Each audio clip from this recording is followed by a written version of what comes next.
1 lap down and 1 to go. Macheneni and Stangl soon regained the lead, and now there was no stopping the Total Jimco pair. Corbett and Kelsey didn't relax their pace for 1 second. They knew that they could force the leaders into making a mistake if they could get close enough. But on these long straights, the Audi V8 was no match for the Chevy V8. The thick sand on lap 1 had decimated the special vehicle field, and there were now only 10 crews left in the race.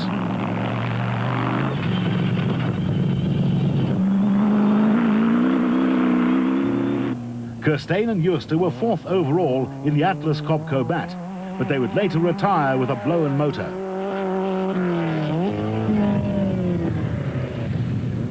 Klaassen and Dixon were entered in one of the 3 Zarco lights and putting in a solid performance in Class B. The 2-litre powered Class B vehicles really struggled in the thick sand.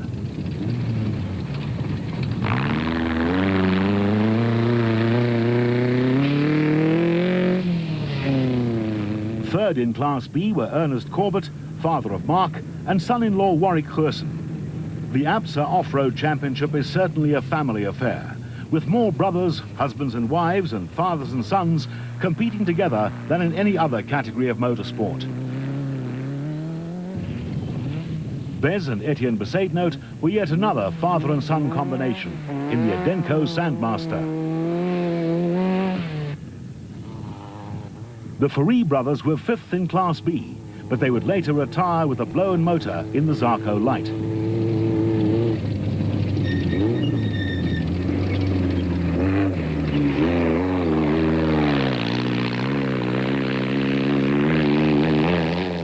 Class S leaders Brooks Carolyn and Archie Rutherford started 41st and were now 9th overall in the Nashua Mobile Race Co., in which Herman and Cully Sulwalt won the 1994 Special Vehicle Championship.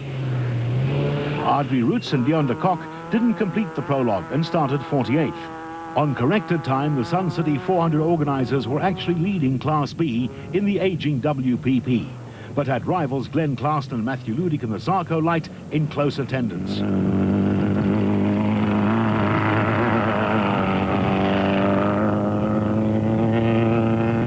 Reigning Special Vehicle champion Gil Nel had all manner of problems with a Look ATU truggy and was languishing near the back of the Class B field, while reigning Class S champion Nick Gosler and Graydon Ilderton were by now the only Class S crew left running.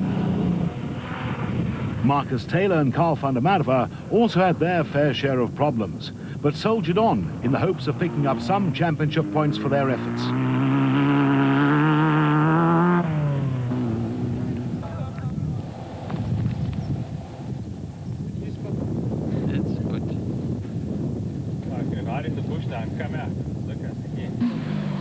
With a few kilometers to go in a deceptively arduous event, Macheneni and Stangl were in total control and well on their way to an historic repeat win on the Nissan Dealer 400. Try as they might, Corbett and Kelsey had no answer for the mighty Total Jimco and could only hope that the crew made a mistake or something failed. Glenn Klaassen and Matthew Ludick were now 3rd on the road in the Zarco Light, following brother Warren's retirement when the electronics on his Zarco Light gave up the ghost.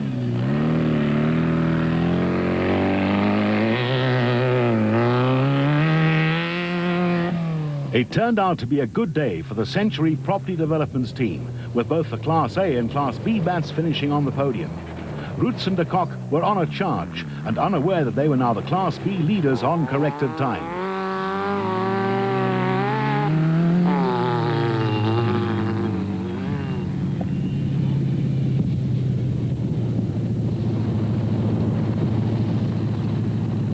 Class A contenders Clint Gibson and Mike Brown's strong charge in the Presidium Financial Services bat had come to an untimely end.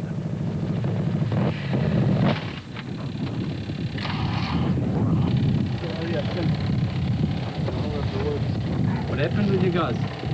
Battery, alternator. Yeah.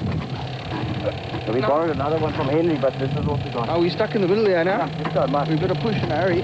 Let's go.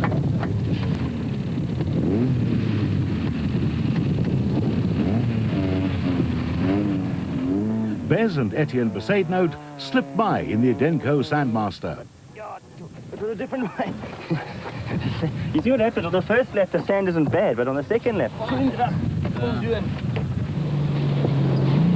All Gosler and Ilderton had to do was get the Kopenhagen Hotel Super Team race car to the finish to secure the Class S win.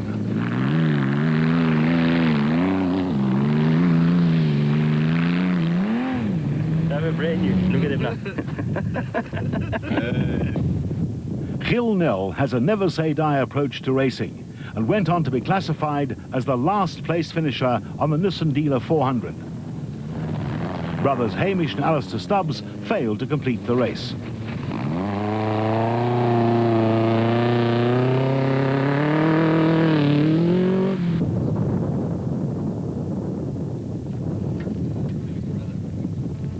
Not the ideal way to complete an off-road race.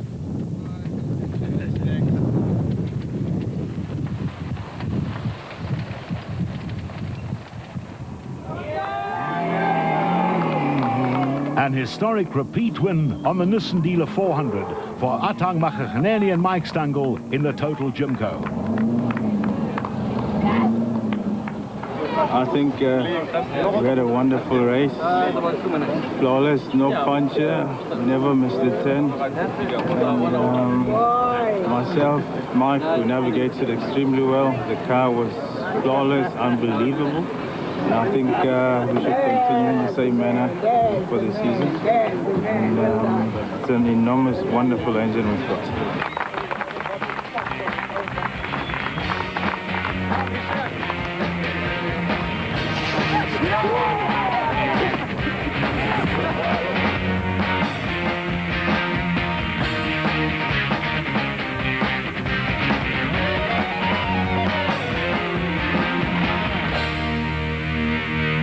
When we started out, there was a huge antagonism from the, shall I call them the true blue greens. We looked at this and said there's a huge socioeconomic benefit from having the rally here. So we went about checking things out. We thought it fit last year to promote the rally. And in the end, you know, the impact isn't that great. The impact is in the minds of people. It's rather than being on the ground. The rally is run by responsible people. It's run properly. They did what they undertook to do. We were happy to support them a second year around. So the impact really is not as great. Last year, on the evening of the rally, we had rain, which we hoped you'd bring us this year again. And the game counts and all those things were better the day after the rally than the day before the rally. Now, I don't think it's because of the rally. I think it's because of the rain. But really, the impact, negligible. The second round of the ABSA Off-Road Championship, the Nissan Sugarbelt 400, takes place in the Eston area near Pietermaritzburg on April 23rd and 24th. The event will cater for production and special vehicles competing in the ABSA Off-Road Championship, as well as regional championship motor vehicles, motorcycles and quads, and a huge entry is expected. Krobbe and Leek won the production vehicle category last year and will no doubt be looking for a repeat win.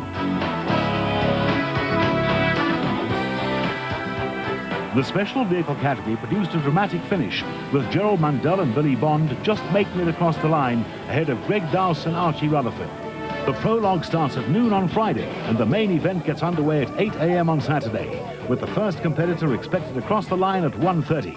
There are over 20 spectator vantage points along the route, which will include cane fields, forests, and many river crossings.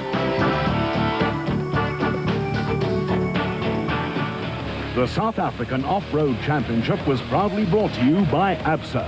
Speak to ABSA first for fast, flexible vehicle finance.